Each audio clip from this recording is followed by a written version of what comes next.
सभी भाई बंधुओं का मैं दोबारा स्वागत करता हूं। मैं doctor Sudhir, chest super specialist. इस वक्त एक बहुत ही महत्वपूर्ण चीज के बारे में जानकारी देना चाहता हूं, जो कि एक हर इंसान कहीं भी कर सकता है बिना किसी मशीन के, बिना किसी हेल्प के, ताकि वो एक मरते हुए मरीज को जिसकी सांस रुक गई हो या हार्ट रुक गया हो या दोनों रुक गया हो, जिसे हम कहते हैं रेस्पिरेटरी अरेस्ट या कार्डियक अरेस्ट या कार्डियो रेस्पिरेटरी अरेस्ट, उस हालत में वो उसको फर्स्ट एड दे सकता है, उसकी जान बचा सकता है जब तक कि डॉक्टर या एम्बुलेंस ना आ जाए। तो अभी मैं आपको दिखाने जा रहा हूं इस डमी पे। ये डमी को ध्यान से देखें आप। ये डमी जो है, इस पे मैं बताऊंगा कि किस तरह से आपको एक ऐसे मरीज को जिसका कि सांस एकाएक रुक जाए तो उसे कैसे सांस देना चाहिए, और अगर साथ में उसकी नाड़ी भी नहीं मिल रही है तो किस तरह से हार्ट और सांस को सपोर्ट करना चाहिए ताकि मरीज की सर्कुलेशन बनी रहे, सांस बनी रहे, ऑक्सीजन जाता रहे, ब्रेन में ब्लड सप्लाई और ऑक्सीजन होता रहे ताकि मरीज जिंदा रहे। इस प्रक्रिया में, जान बचाने की प्रक्रिया में 3 बातें बहुत जरूरी होती हैं। वो है कि सबसे पहले आपने ये देखना है कि सांस का रास्ता बंद तो नहीं है। एक मरीज जो बेहोश है या उसकी सांस रुकी है, वैसे मरीज की सांस की रास्ते बंद हो जाते हैं, जो जीभ होती है वो पीछे जाके गले में रास्ता को रोकती है। तो ऐसी हालत में सबसे पहले सांस के रास्ते को खोलना जरूरी है। किसी भी चीज से पहले सांस के रास्ते को प्रॉपर खोलना जरूरी है। इसको कहते हैं proper airway management. Second part होती है वो है ब्रीदिंग पार्ट, यानी कि एक बार हमने सांस के रास्ते खोला और ये देख लिया कि सांस के रास्ते में कोई बाहर की चीज का कोई रुकावट नहीं है, तो फिर हम उसे ब्रीदिंग देते हैं, यानी उसे आर्टिफिशियल मुंह के रास्ते से ब्रीथ करना ताकि उसके फेफड़े फैलें और ऑक्सीजन जाए। ये सेकंड मोस्ट इंपॉर्टेंट स्टेप होता है। तीसरी जो उसके बाद आती है वो है हमें ये चेक करना है कि पेशेंट या जो बेहोश व्यक्ति है जिसकी सांस रुकी हुई है उसकी नाड़ी चल रही है कि नहीं, जो हम गले में बड़ी नाड़ी का चेक करते हैं। अगर वो नाड़ी चल रही है तो हम सिर्फ सांस उसे समय समय पे देते रहते हैं, और अगर वो नाड़ी नहीं चल रही तो ऐसे केस में हम सांस देने के साथ कार्डियक मसाज करते हैं या हार्ट को पंप करने के लिए ऊपर से प्रेशर देते हैं, जिसका कि तरीका मैं आपको बताऊंगा। तो सबसे पहले हम स्टार्ट करते हैं एयरवे मैनेजमेंट से, यानी कि पहले रास्ते से। इस तरह के मरीज को सबसे पहले आप सांस का रास्ता सीधा करने के लिए और उसे खोलने के लिए सिर पे हाथ रखें यहाँ, दूसरा दो उंगली उसके चिन के नीचे, ठुड्डी के नीचे रखें और उसे थोड़ा सा ऐसे ऊपर की तरफ टिल्ट करें। टिल्ट करने के बाद इसके जॉ को यानी मुंह को पूरा खोलें। ऐसा करके आप तुरंत देखें कि अंदर कुछ ऐसी चीज तो नहीं पड़ी जिसे निकालने की जरूरत है। अगर पड़ी है और वो दिखाई दे रही है तो आप उंगली से उसे निकालने की कोशिश करें।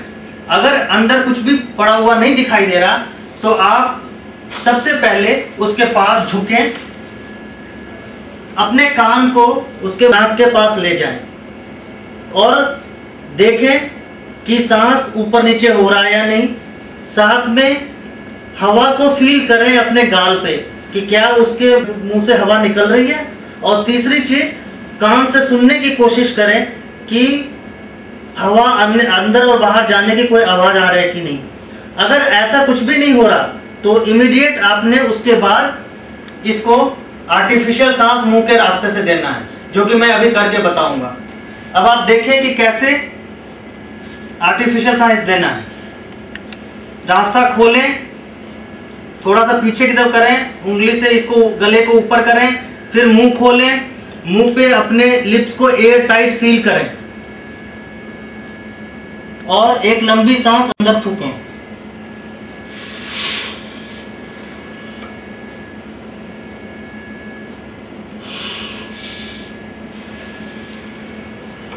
ऐसा करते समय छाती को देखते रहे कि वो पूरा फैल रही है कि नहीं। एक बार फिर से आप सिर्फ चेस्ट को देखें कि जब मैं सांस दे रहा हूं तो ये ऊपर नीचे हो रहा है, ये होना बहुत जरूरी है।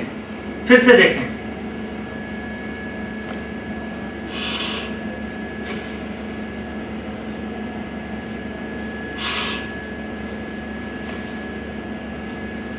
इस तरह से सांस दें और अगर उसके बाद नाड़ी को यहाँ पे चेक करें। नाड़ी को चेक करने का तरीका यह है कि गले में साइड वाले जो मसल्स हैं उसके और जो सांस की पाइप है उसके बीच में उंगली रखें और फील करने की कोशिश करें कि यहाँ पे नाड़ी कुछ नब्ज पता चल रही है कि नहीं। अगर ये कम से कम 5 सेकंड तक कोशिश करें और अधिक से अधिक 10 सेकंड, अगर 5 से 10 सेकंड के बीच में नाड़ी नहीं मिलती तो फिर आपने कार्डियक मसाज करना है।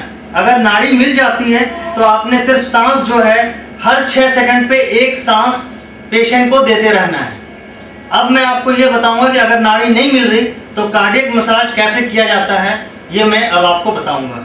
जब हार्ट और फेफड़े दोनों ना काम कर रहे, नब्ज नहीं मिल रही और सांस नहीं चल रहा, तो ऐसे केस में 30 बार कार्डियक मसाज किया जाता है और फिर 2 बार उसके बाद सांस दी जाती है। इस तरह से ये साइकिल लगातार कंटिन्यू किया जाता है। कार्डियक मसाज करने का तरीका ये है कि आप बीच में जो हड्डी होती है रिब्स के बीच में, उस हड्डी के निचले 1/3 हिस्से को देखें और वहां पे अपने इस पाम से वहां पे हाथ ऐसे रखें और दोनों हाथ को एक दूसरे में ग्रिप करते हुए बिल्कुल सीधा उसके ऊपर आ जाएं। आके बिल्कुल सीधा करके उसको प्रेस करें ऐसे। प्रेस करने का तरीका यह है कि कम से कम 2 इंच प्रेस होना चाहिए, नंबर 1। नंबर 2, हर 2 सेकंड पे 3 बार प्रेस होना चाहिए, हर 10 सेकंड पे 15 बार प्रेस होना चाहिए और हर 1 मिनट में ये 90 बार प्रेस होना चाहिए।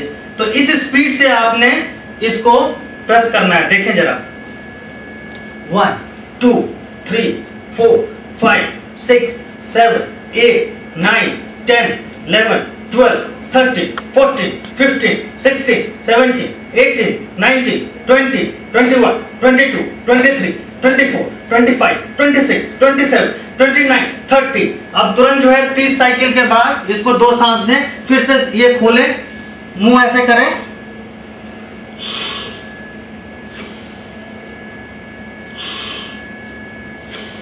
इसके बाद तुरंत बिना इंतजार किए फिर जो है आप फिर से कार्डियक कंप्रेशन या मसाज शुरू करें। 1 2 3 4 5 6 7 8 9 10।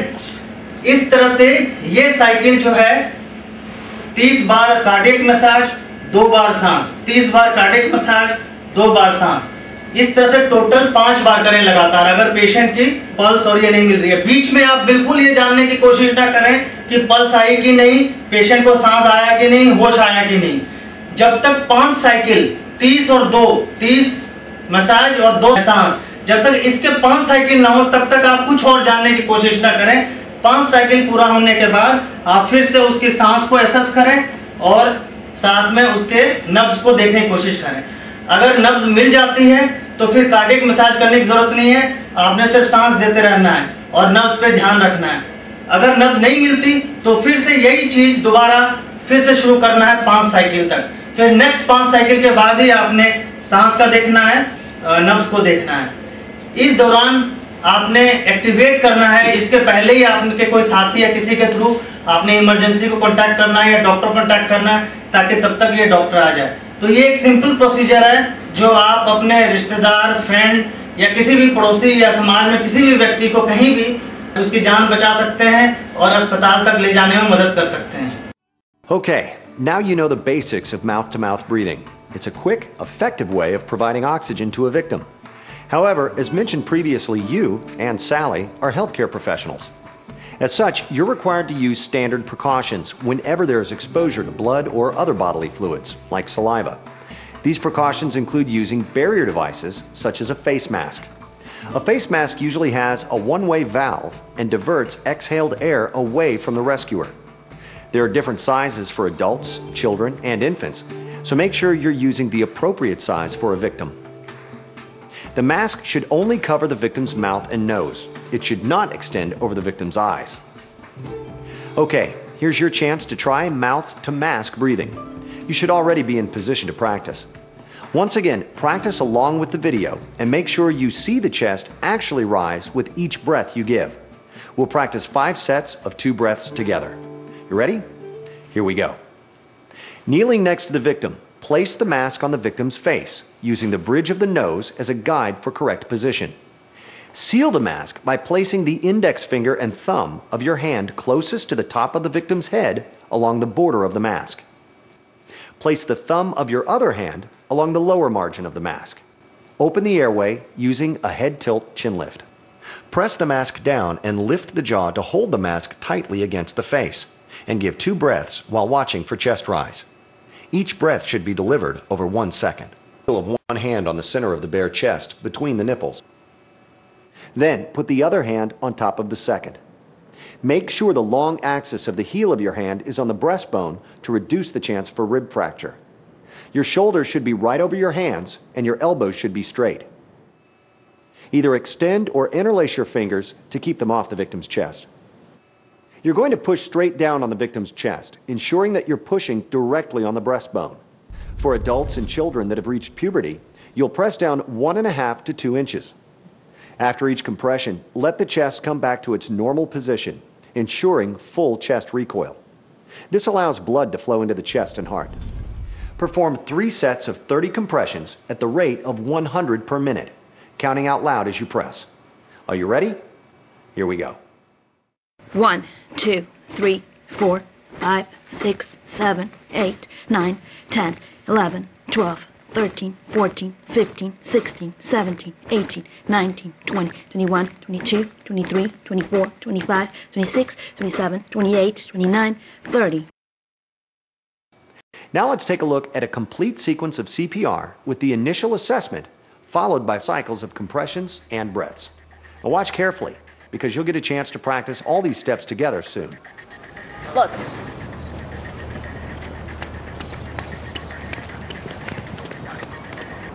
Sir, are you okay? Sir, can you hear me? Mike, he's not responding. I'll get help from the ED.